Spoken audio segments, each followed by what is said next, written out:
Thank you very much, everyone. All right, well, I'd say let's begin, right? Wonderful. Hello, hello. My name is Claudie Bell. I am a mindfulness and well-being coach, as well as community and sustainability architect. Thank you all for joining us. It's a great pleasure, and I'm excited to celebrate World Health Day with you. It was yesterday, actually.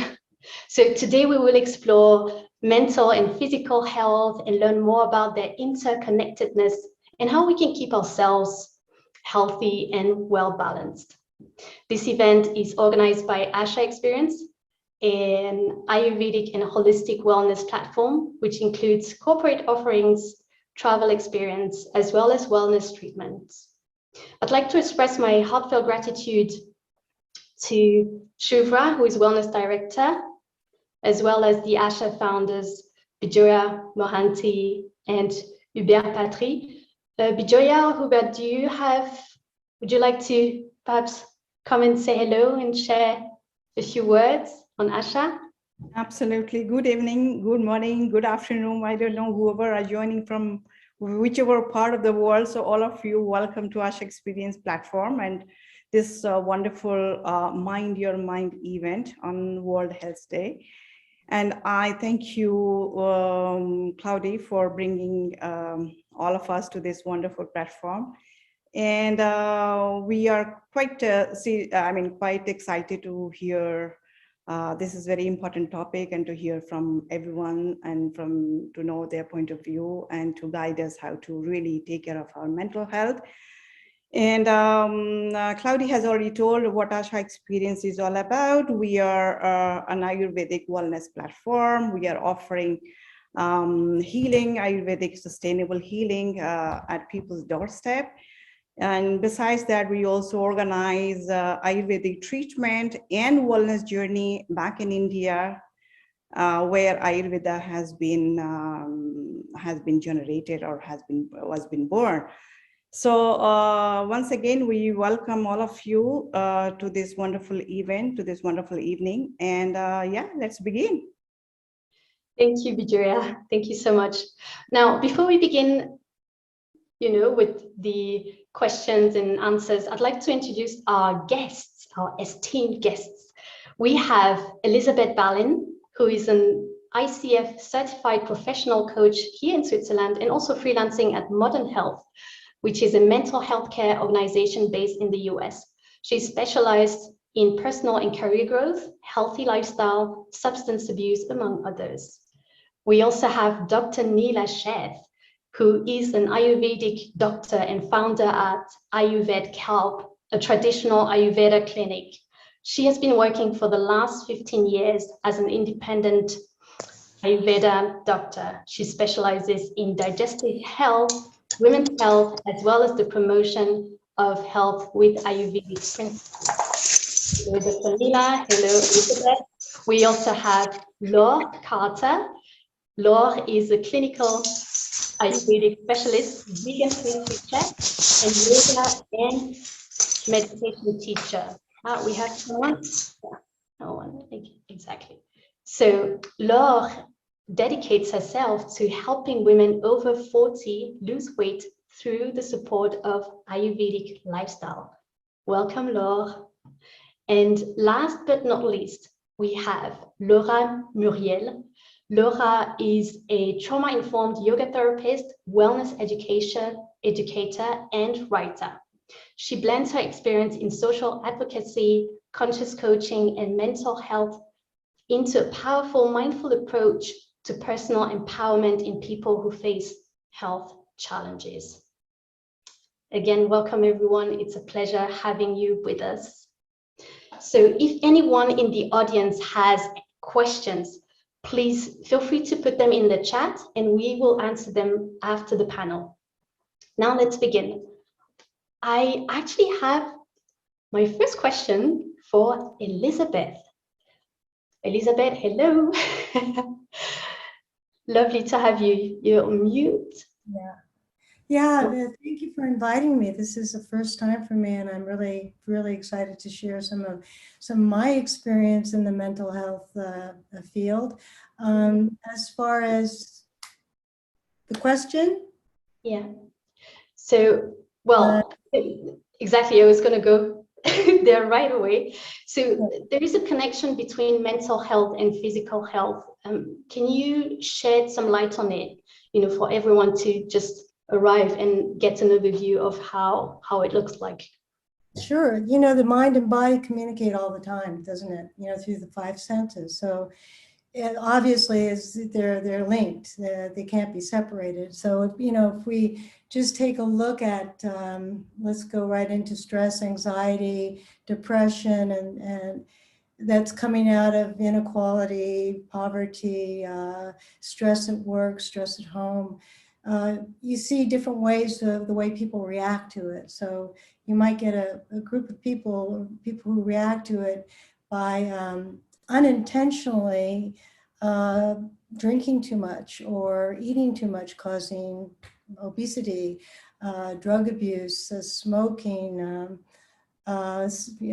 insomnia, sleeping too much, inertia, no exercise, being like a couch potato. So this is showing up in their body, right? So this is how they're reacting to the stress. On the other side of it, some people have the same stress systems, they are, fearful, sad, feeling the stress of work and the conflict in the world, but they may react completely differently. What happens is that they start to actually focus on self-care. So they might go to a doctor regularly to make sure that their body's okay. They'll start maybe yoga lessons, start doing some research into better nutrition. They'll just really focus on making sure that they're in good mental and physical shape to take on the challenges that are being thrown at them on a daily basis. So basically what you see is that you have different reactions from different people, and they're going to show up differently in their bodies. So high blood pressure for those who and high blood pressure, cardiovascular diseases, all those from abusing your body. And other people will have a body that's really fit and ready to take on those challenges, as I said. Yeah, thank you. And it does sound like, past experiences may have a lasting impact on our current health state as well, and if they do so in a negative manner, so how, are there ways to approach it in a way? Well, I mean, experience can't be erased, right? So, it's part of us. It makes up of who we are, good experiences and bad experiences. So, just a simple example is if you're going into a bakery and you smell chocolate chip cookies, and it suddenly takes you back to when you're 4 years old, when your mother was making those cookies for you, and what's happening in your body, where your body is responding very positively. The endorphins are pumping, you're smiling, you're excited, you start thinking about your friends, and you're open and curious. Well, on the negative side of it, I mean, this is kind of an extreme example, but imagine some point in your life you were walking down the street and somebody put a gun to your head. What is your mind telling your body then? It's going to tell you to fight, flee, or freeze. And then the body's going to react with with the adrenaline, and it's going to your muscles are going to tense up, your heart's going to start pounding, you're going to start breathing very shallowly. And these are all designed to help you in that moment, right? It's perfectly designed to help you to survive in that moment. Well, imagine if that memory somehow follows you through life, even without even consciously being aware of it. Maybe you see a pair of red shoes that the person who attacked you was wearing, and you don't even relate those two, but that's showing up in your body. Well, that's really tiring and very stressful on your body. That's going to show up in all sorts of ways. So, so yes, it does come up. And, and when I have my clients come in, not with extreme cases like that, but it could be simply that they're very, overly anxious, catastrophic thinking because of something that's going on at work or at home. And it just keeps showing up and they can't shed it. So it's just there all the time. So the way I work with these clients as a first step before, they maybe go off to do other things is to make them aware, where is that showing up in your body when you're anxious? Is it here? Are you clenching your fists? Are you grinding your teeth? And that awareness is the first step to sort of stay out of the storyline of it. And then you might want to also name the emotion. And so I often will tell my clients, okay, your homework is to go in and track your thoughts and how it's showing up in your body on a good side and a bad side. So when a positive experience happens, notice how your body is.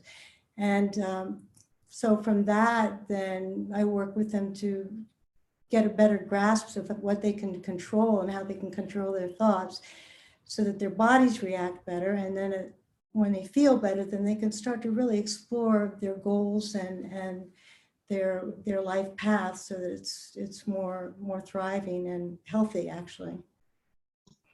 Thank you, Elizabeth. It makes me think a little bit of actually, yoga therapy, this body awareness as well. And yeah, so Laura, in your experience, how can we find a good balance between mental and physical health in our everyday lives? What do you suggest from a yoga therapy perspective? Sure. Hi, everyone, first of all.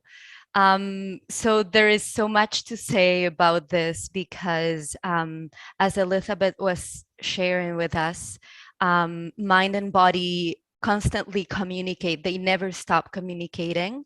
So my job as a yoga therapist is bringing the person into a state where they can be with the body, because sometimes most of us, we tend to live in the mind so much. So what we need to do is go down a little bit and start to becoming aware of the physical sensations. If, let's say, for example, if there is trauma, trauma is stuck in the body, it lives in the body. So I would say, besides, working with a mental health professional, I would say it's also very important to develop that body awareness that's going to allow the person to build more resiliency in order to, for the person to be able to feel the physical sensation where the trauma is trapped. And not just about trauma, but someone who has anxiety, for example. I have a lot of people telling me, oh, I feel this tightness in the chest. So sometimes, if you're not able to tune into your body and recognize those body sensations, it's very hard for a person to really identify what's going on within them, just because they are so much caught up in their thoughts and in their mind that it's very hard for them to be present with whatever is arising in the body. So to answer your question, you were saying how we can sort of help people navigate through physical health and mental health, right? That was the question. And maintain a certain balance. Yeah. Sure. So I would say there is so many techniques, and the beauty about yoga therapy is it's different in the sense that my dog is right to me, so you might see her sometimes. Sorry. So yeah, basically the difference between yoga therapy and regular yoga per se is that we work with the individual, we work with the person. So it's most of the time is made in a one-on-one or small group setting, and we're focusing on a specific either mental health or physical health condition, or physiological, which is, within the same context as well. So one way how we can help someone improve their mental health and their physical health, which in yoga therapy we understand that actually mental health and physical health are the same. We cannot even separate them because it's actually interwoven. So the mind is within the body. We have actually 5 layers in yoga therapy. that are called 5 koshas. So the mind is within the body. So we would say that the body is the first layer, and then we've got the mind, we've got the prana, which is the breathing, we've got the soul and the true personality that is within us. So one way to help us, navigate life and improve both the mental health and the physical health would be, of course, understanding how the mind works. And that's why, if you're working with with a mental health therapist, that's a great way of doing it. And the other side would be, learning how to tune in with your body, and working through the body, we work with the mind as well. So of course, my suggestion would be, working with the body, especially with the breathing, because one super important component in yoga therapy is that we not only, in the physical side of yoga, which is a very tiny part, we're not only moving the body, but we're moving it with the breath. And actually the breath is one way how the body communicates with the mind. So whenever the mind is agitated, the breath is going to be impacted as well. So I would say, start working with the body and see what happens. Start to tune in with your breath. Start to, self-explore and have curiosity for what's going on inside. That would be my recommendation. Thank you so much. That's so fascinating. I could listen to it for hours. And I really like this approach because what I have learned from yoga and Ayurveda is, it's a very personalized experience, right? And, we look at the body and mind in a holistic way. And I think that's in the more contemporary, practices, everything is severed, into different aspects, but it's really, it could be very helpful to look at, one system, as a whole and really work with that. And yeah, it's absolutely truly fascinating. It's fascinating. Yeah. Thank you so much. Yeah, so we spoke about yoga therapy. Now I am moving a little bit to Ayurveda. Dr. Neela. Hi, Dr. Neela. So when someone is diagnosed with a chronic physical condition, they usually consult a physician. What about mental health from an Ayurvedic perspective? What happens? What do we do?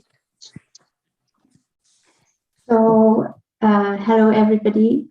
As you have already heard Elizabeth and Laura telling you that how the mind, our body are reacting to each other. And we have to consider mind and body together when we speak of health. The beauty of Ayurveda is that Ayurveda sees body, Ayurveda sees a human being as a mind, body, and self unit. So whenever a client or a patient approaches, I have and I must inquire about the physical and the mental aspects, what the person is doing every day, so that we can diagnose what is happening with the patient. This is a good question because a lot of times we approach the doctor or we approach the therapist with saying, okay, I have a pain in the hand, I have something, I have a headache, and then we do address it. But a lot of times the mental illnesses or what the mind is suffering, okay? So the suffering of the mind goes unnoticed. Though physical and mental things are inseparable because it's a one unit. And a person who's suffering physically, and if it's a chronic illness, definitely there will be a mental illness going around with this because of the chronicity of the problem. On the other hand, when the person presents to you, sometimes he's saying, oh, I have a constant problem with digestion and I'm eating too much or too less, but also I cannot digest things. I have a back pain. I have a neck pain. And when you try to find the cause of the problem, it lies in stress. Okay.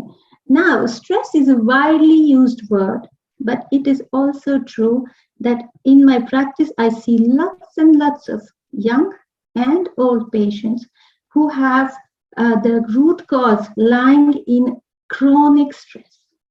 Chronic stress itself is a syndrome. That means your body is chronically, for a long time, suffering with mental health problems, and they go unnoticed. They can be problems like insomnia, it can be pains, it can be aches, it can be something like cloudy thinking or change in the social behavior. Sometimes it can be hopelessness, because we are today facing so many things which are like our lifestyle issues, our work environments, our social and economic problems, and also some things like we have just faced the pandemic. So all of this has a lot of impact on our mind. The beauty of Ayurveda, like I said, is that we are at, when I see the patient, I'm always noticing and asking, how are you feeling? What is your mind saying? And if that doesn't fit in, if it is going up, down, if we see the symptoms there, if a person is not sleeping well, for example, and often this comes around, okay, I'm doing fine, not one day, but do you sleep well?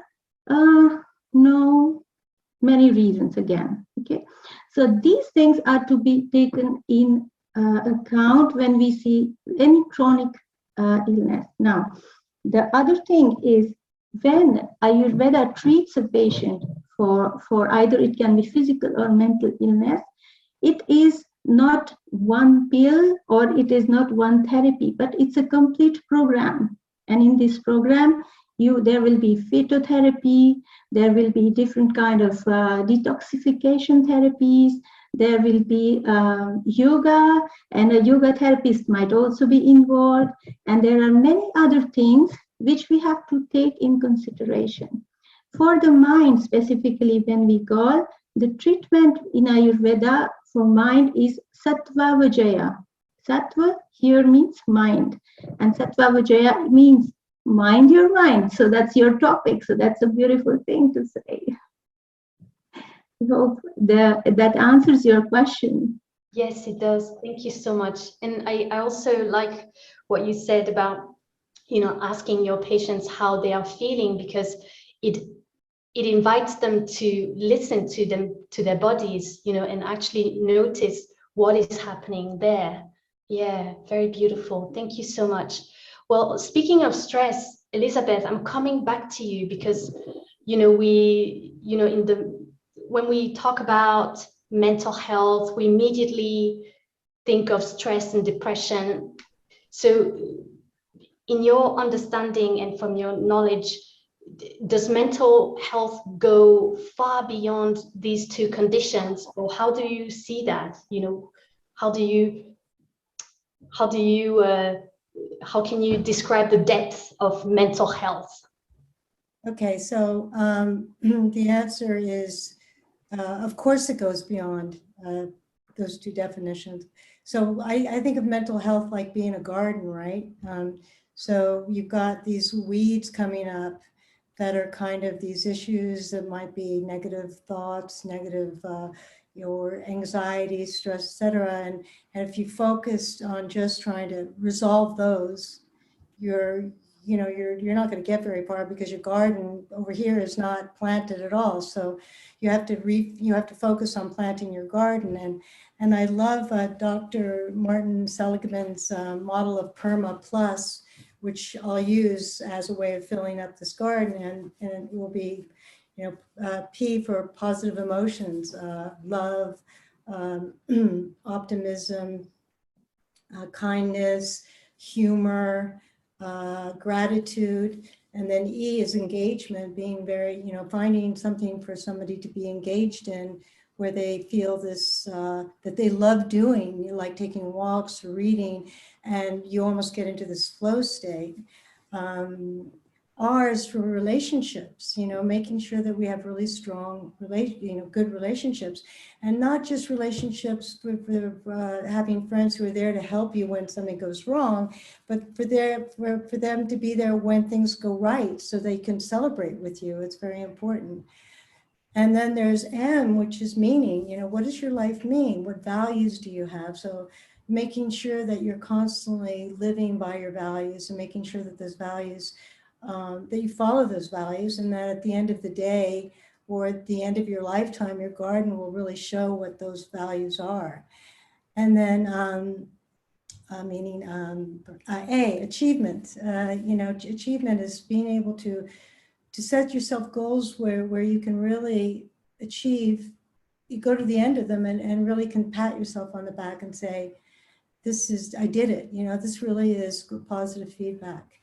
And so the plus stands for nutrition, sleep, and nutrition, sleep, and come on, help me here. There's a third one. Let's see, nutrition, sleep, Movement, perhaps? exercise, sorry. Exercise, yeah. Okay, and of course optimism. So those to me is what's going to be very important in making sure that your garden is constantly flourishing, and those weeds that are coming up will be like a little alarm systems that are reminding you to tend to your garden, that you need to tend to your garden. And so that's the kind of picture I have about mental health. So it has everything in it. It's beautiful, thank you. So I will remember this with the garden. That's usually how I, when I set myself, when I have plants, I always think of, just nurturing those roots, and eventually, you will grow and, be fruitful. So whatever it turns into, but yeah, so I just love this image of nature as well, because, well, that's what we are, right? Yeah, so Dr. Neela, so what about, what do you recommend we do in order to maintain a body and a mind free of disease? So in terms of lifestyle behaviors, for example, yeah. Do you have any? So the whole purpose of Ayurveda is to guide us about everything and every day what we are living towards a healthy and long life. So to make it simple to understand here, I just know a verse from in Ayurveda. The whole knowledge is composed, and it is in the texts of Ayurveda, and these texts contain small verses, and there's one verse which is answering the whole question, which says Nityam hitav ahar vihas. I'm not going to say the whole verse here, but it means Nityam, every day.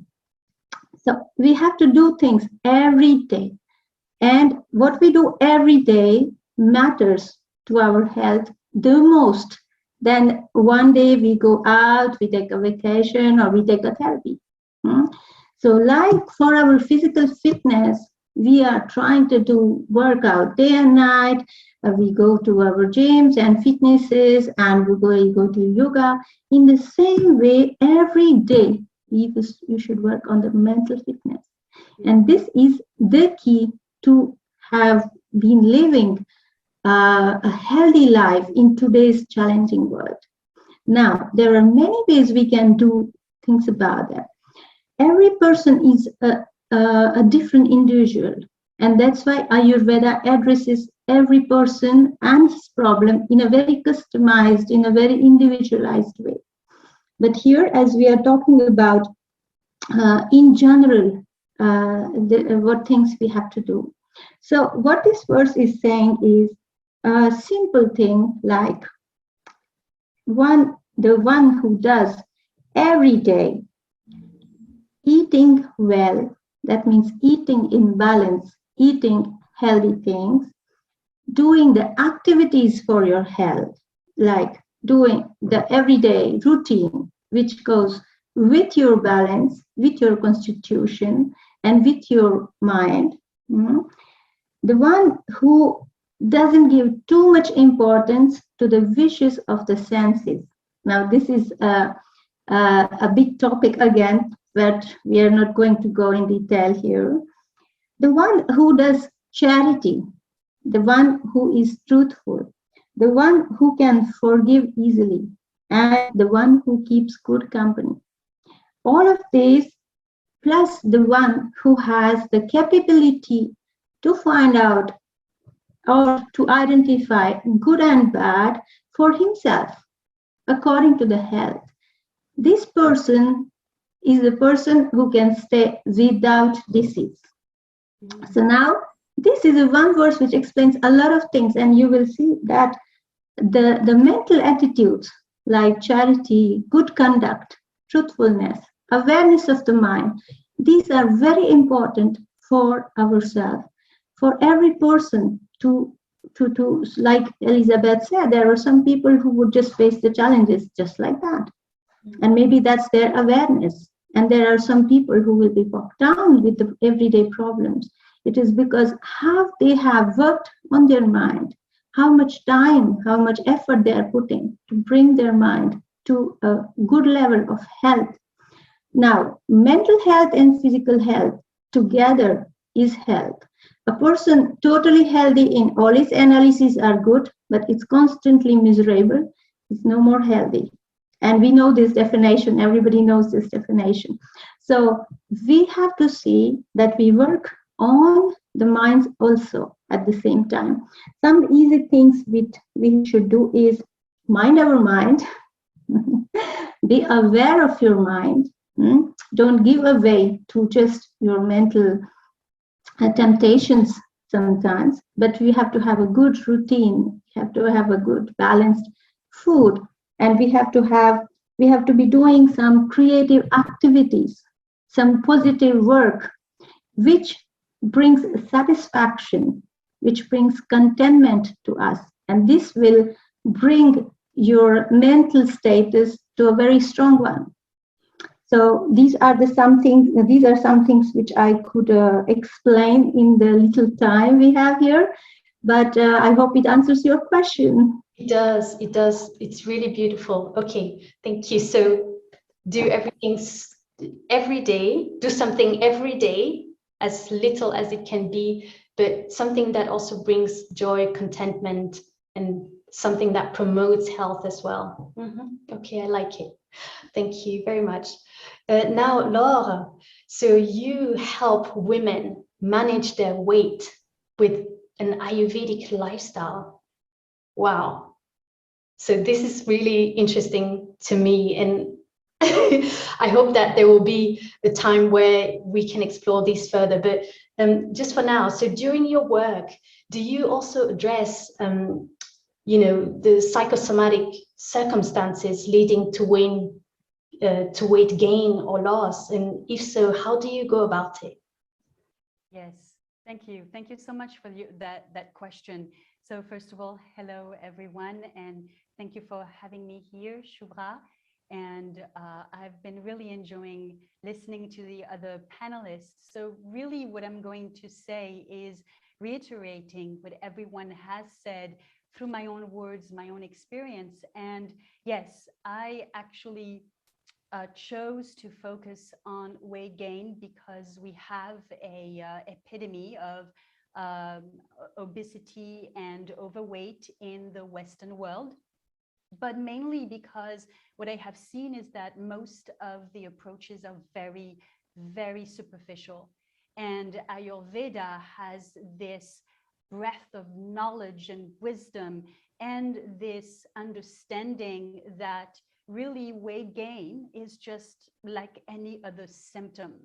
And what it is symptomatic of truly is our disconnection with our true nature and what we call a distressed mind, hence, mental health. I specifically use this expression of a distressed mind. And what I have observed then is within my practice, what I do is I actually address as much the distressed mind that I do anything else, because any other symptoms is a consequence of that distressed mind, right? Ayurvedic medicine says that the root cause of our diseases, of our imbalance, is the disconnection from our true self, our inner self.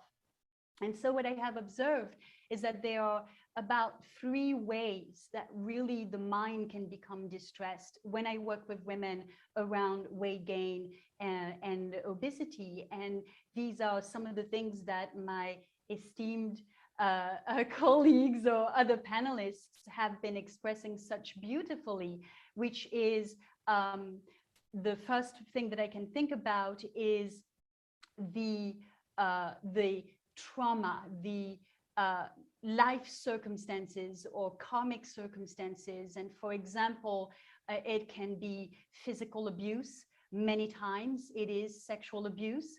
It can also be verbal abuse. We live in a world that is so brainwashed with how a woman's body should look like, that I have women in their 40s and 50s having such a issue with their body image and not being comfortable in their body as it is, and beating themselves up for losing control, so to speak, over their body. So we want to address that. I do address that very deeply, and I call this trauma. I call this verbal trauma and societal trauma.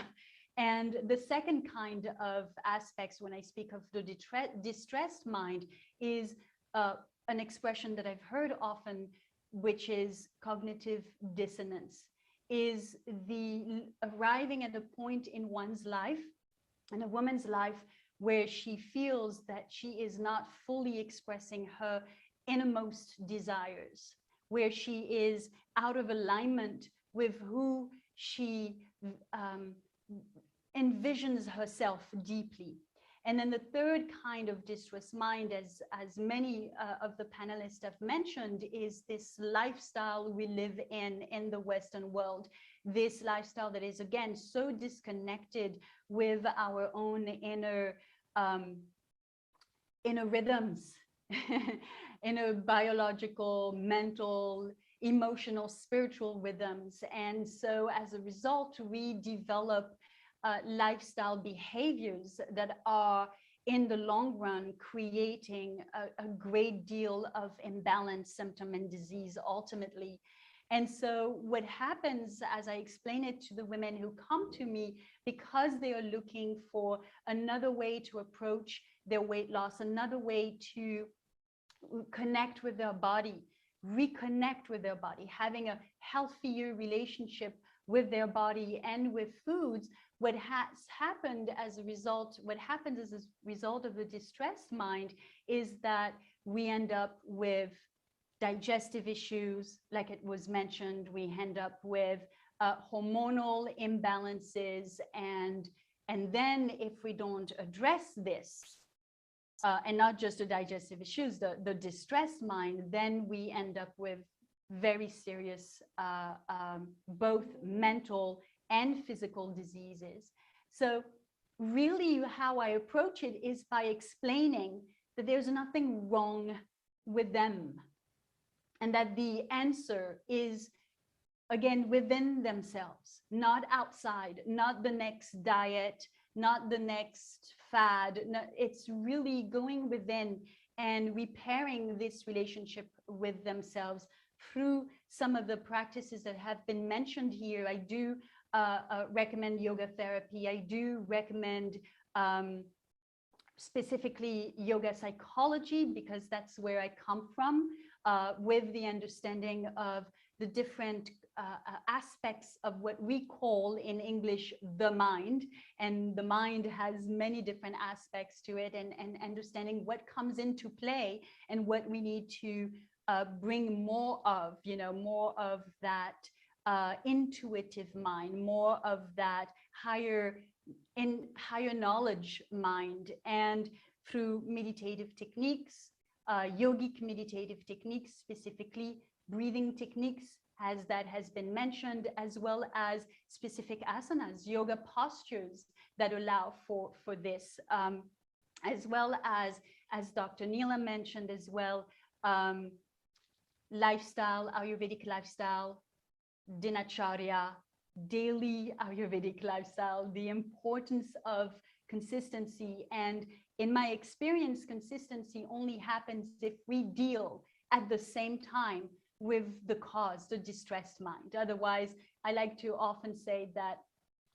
the reason why we oftentimes fail at the changes that we want to make is because we underestimate our attachment to our behaviors. We underestimate the strength of our resistance to change. So we need to address this straight from the beginning, along with everything else. I hope that answers that question, your question.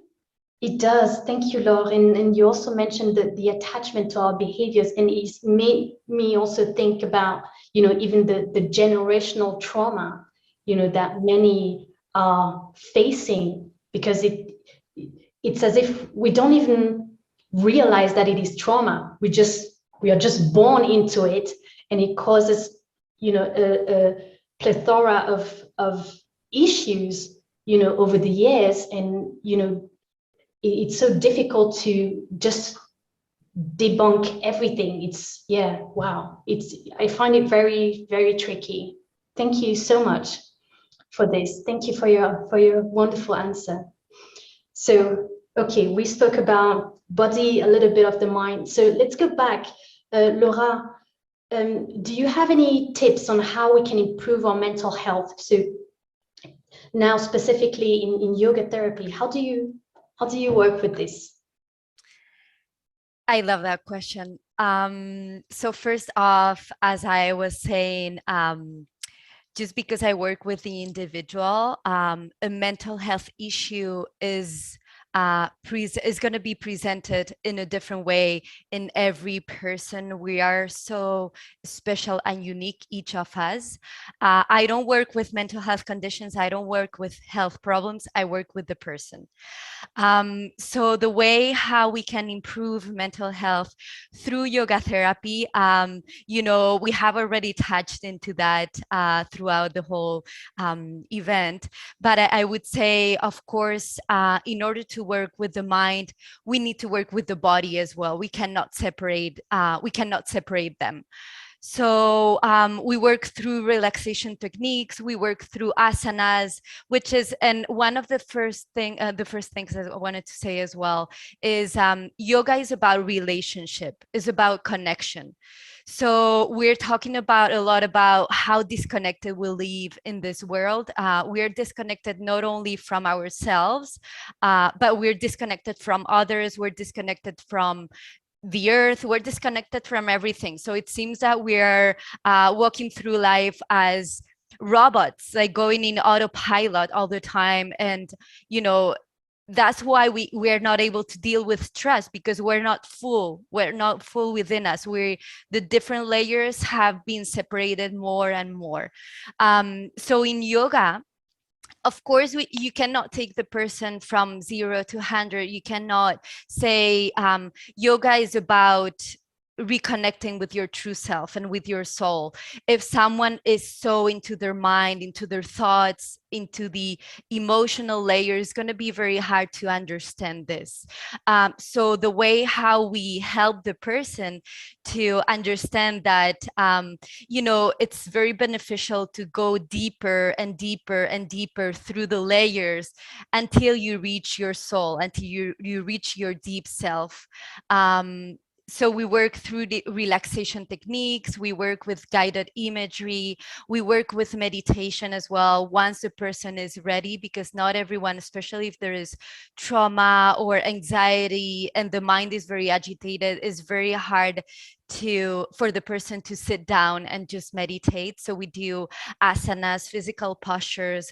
We move the body along with the breath, because this is when true transformation can happen, is when we connect the body with the breath and we move through it. This is how we allow, like, let's say, for example, when we think about anxiety, is not only in the mind, we feel the anxiety in the body. So one way how we can work with it is moving through all the tension. Most of the time, anxiety manifests itself as body tension. So first we tackle that tension, we move with the breath, we send the breath into those parts that maybe have been neglected for such a long time.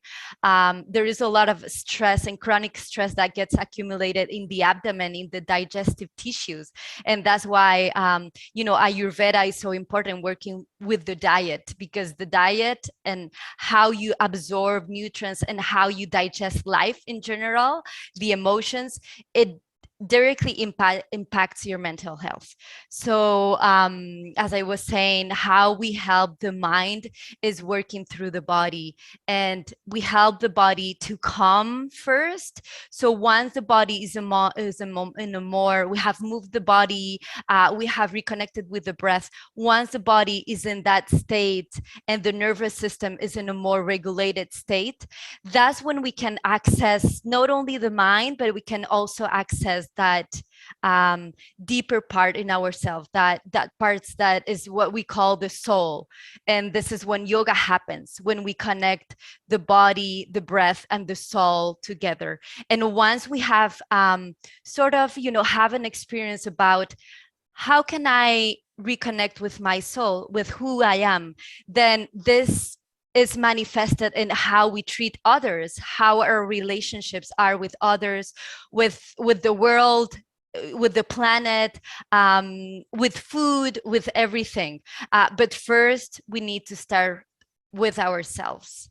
So I hope that this recap answers the question. I would say, please first start with yourself, start working with the body, with your breath, get into that more regulated and calm state where you can access deeper layers within you. And then everything is going to be impacted as of there. Once you start working with yourself, then your relationships are starting to, you're going to start to nurture your relationships a little bit more. You're going to start to respect the planet a little bit more. You're going to start to address interactions in a more present and in a more heartful way. So I'm not sure if this has answered your question, Claudia. Yeah, it has, and beautifully so.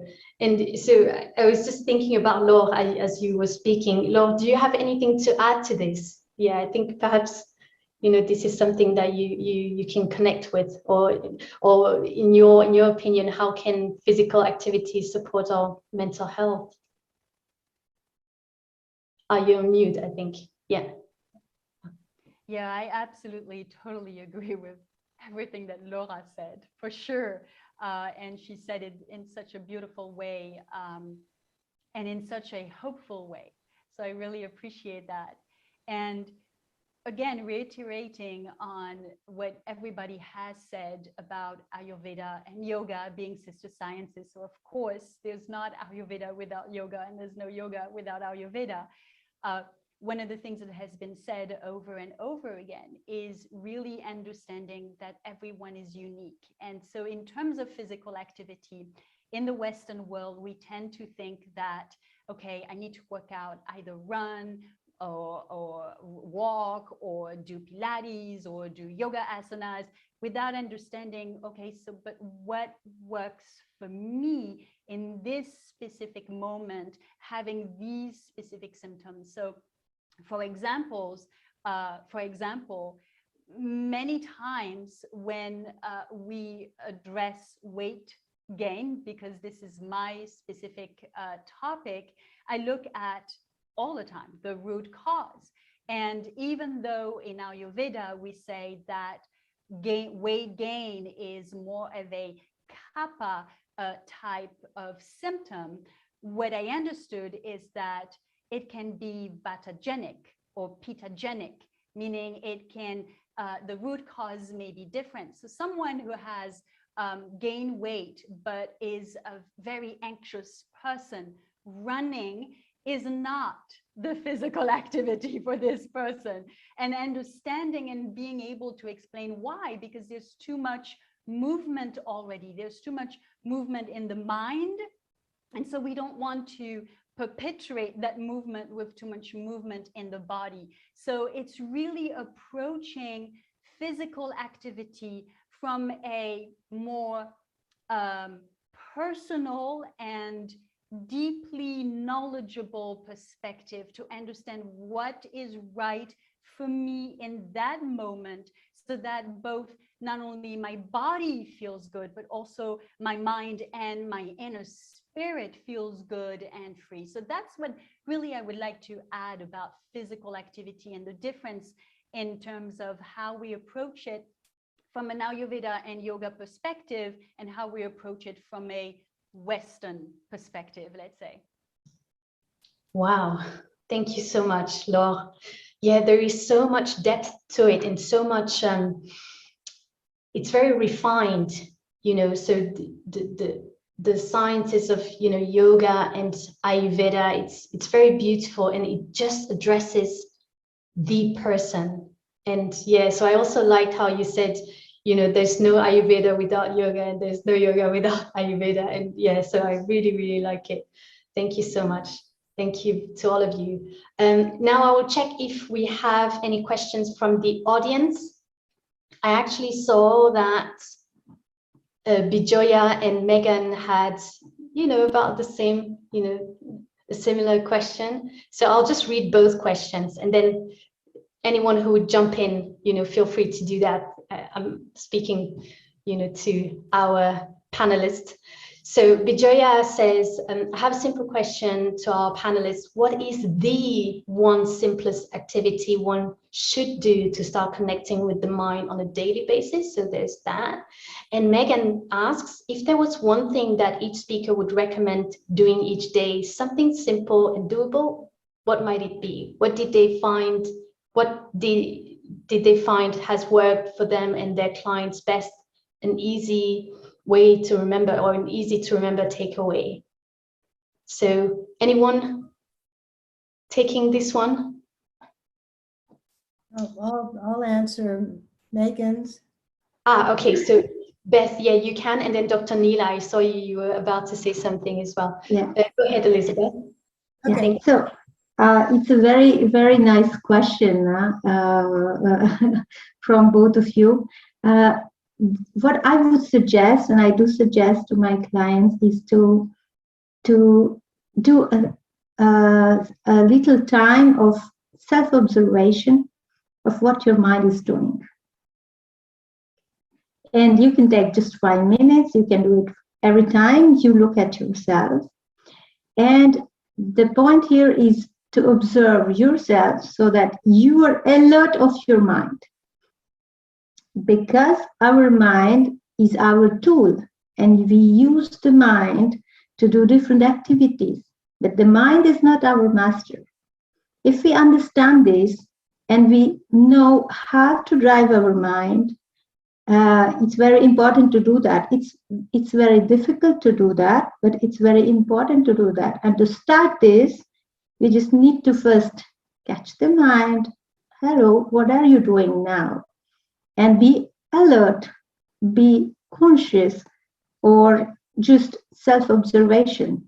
And that will bring you to a very good connection to your own tool, your mind. Thank you. Thank you, Dr. Neela. So I hear observing, becoming aware of what the mind is doing. Thank you. Beth, did you want to add to it as well? Well, I was going to say pretty much the same thing, is that, you know, in mindfulness, one of the first things you can do is start to becoming more aware of your thoughts and observing your thoughts, like I said earlier on, and taking a moment to stop and focus on something, even if it's for 1 minute or 2 minutes. And breathing is always the anchor. So breathing, just focusing on your breathing, not changing it, just noticing what it's doing, is a first step to help people move towards better awareness without making them sit for 45 minutes and do a mindfulness sitting. So that would be very close to with what Neela said. So yeah. Yeah, thank you so much. I also just saw that Laura kindly dropped a an answer in the chat as well. So she says, one thing you can start doing daily, and you don't even need to sit down or stop whatever you're doing, is bringing your awareness to your own breath. So there is always awareness coming back. Feel the air coming in and out of your body.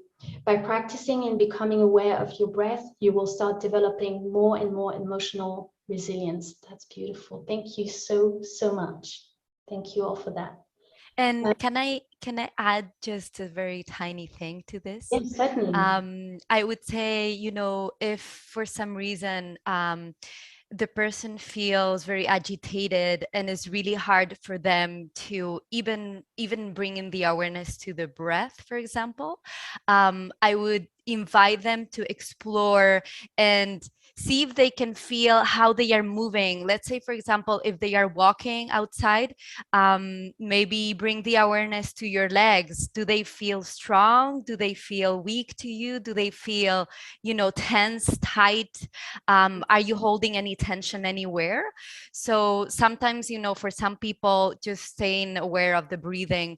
If the breathing is shallow or is moving fast and is superficial, if there is, you know, a lot of nervousness, the mind is agitated, and the breath is going to be impacted. So if that's very hard for the person, then I encourage you to just, you know, feel your body. Are you holding any tension? If you're sitting down on your desk, you know, does your low back hurt? Do you have tightness in your shoulders?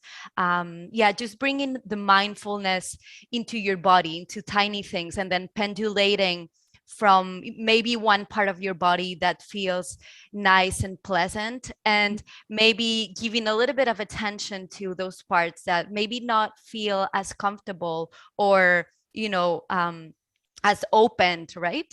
And then just slowly, you know, navigating through parts of your body that feel stronger and those part of your body that feel tighter, then you will start developing that emotional resilience, and that will translate into improving your mental health.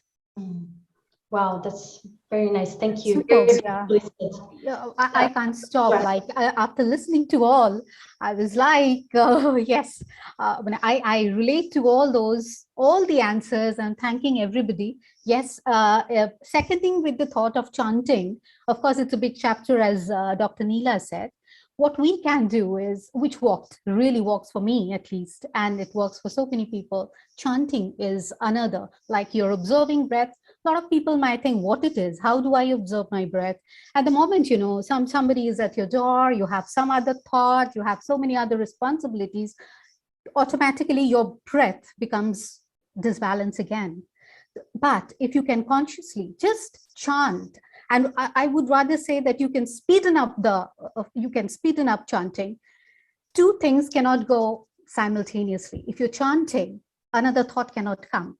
If it's still coming, speed up the chanting. Forget about the meaning of it. I mean, you might say what I'm saying doesn't mean anything. Like, we do not understand the computer language, but we still use them. So you believe on that. Like you may not be knowing the meaning of my name, but when you call me, I will respond to it. So mantra does respond to your body. Your body does respond to the mantras. Even if you do not know the meaning, do it. But the general mantra, don't get into very complicated mantra. Like Ayurveda is very, it's very, not for everything. There is nothing fixed for everybody. Similarly, mantra is again not fixed for everybody. That also is very deep science.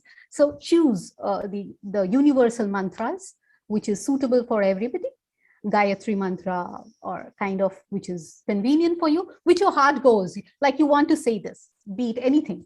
So start with that. It really helps. Even if you're walking, talking, do it within your mind. It really helps. Yes. Thank you so much. I intruded in. Thank you. Thank you so much. Right. Yeah, that's very helpful. Yeah, I do that too as well. Yeah. It's very helpful. I see that Laure raised her hand. Laure, would you like to take the stage? Yeah, I just want to add something to all the beautiful things that everyone shared. And I just add this from my own struggle with mental health.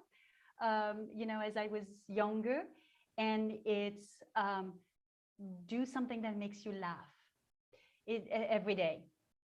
As Shura mentioned, we cannot have two thoughts at the same time. So when we direct our thinking process, and you probably all experienced this, you may have hurt your foot or knocked your toes somewhere, and then you get distracted with something else and you forget that your foot hurts.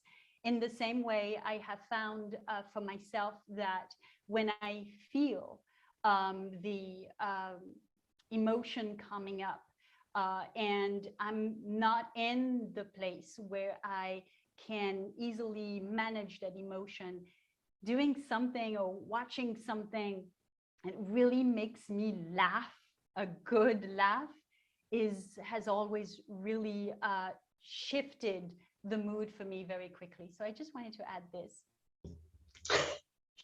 Thank you, Laure. Yeah, I definitely can relate to that. It's very beautiful, and it relaxes very quickly. So I notice for myself, it's the muscle, it's the head. I feel that my head is starting to clear.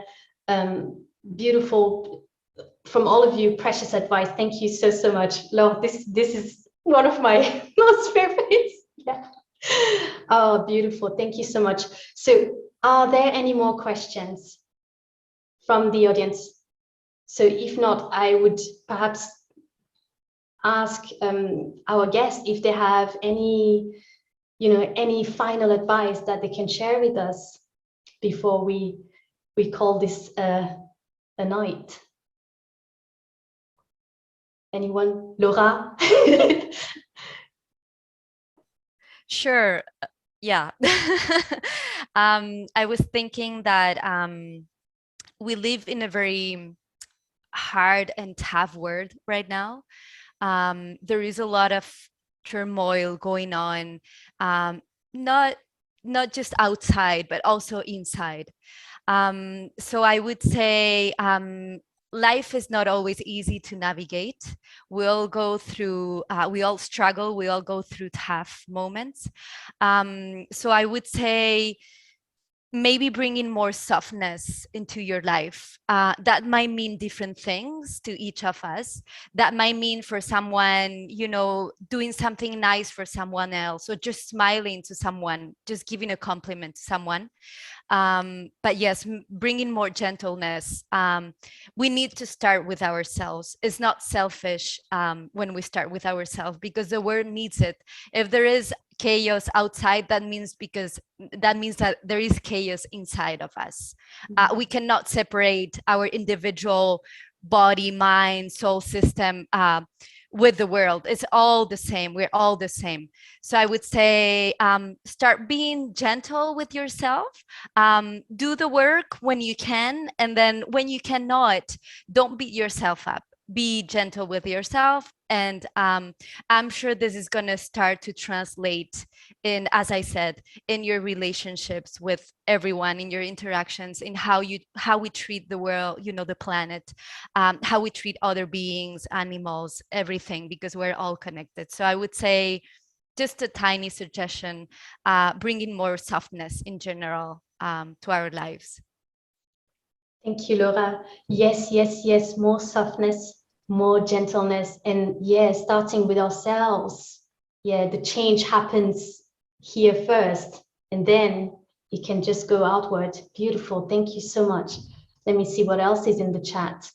Thank you. Megan had left a message. Thank you, Megan. Beautiful. Anyone else, perhaps?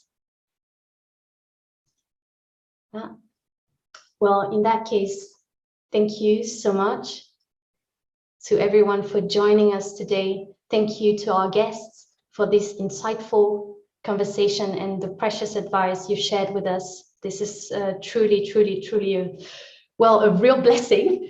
And thank you to Asha Experience for hosting this event and for having me as your moderator today. I wish you all the best, and hopefully see you at the next event. Thank you very much. Thank you very much. Thank you so much. Thank you, all of our panelists, our guests, all the members who participated in that. And we are looking forward to many more enlightening and life-changing events in future.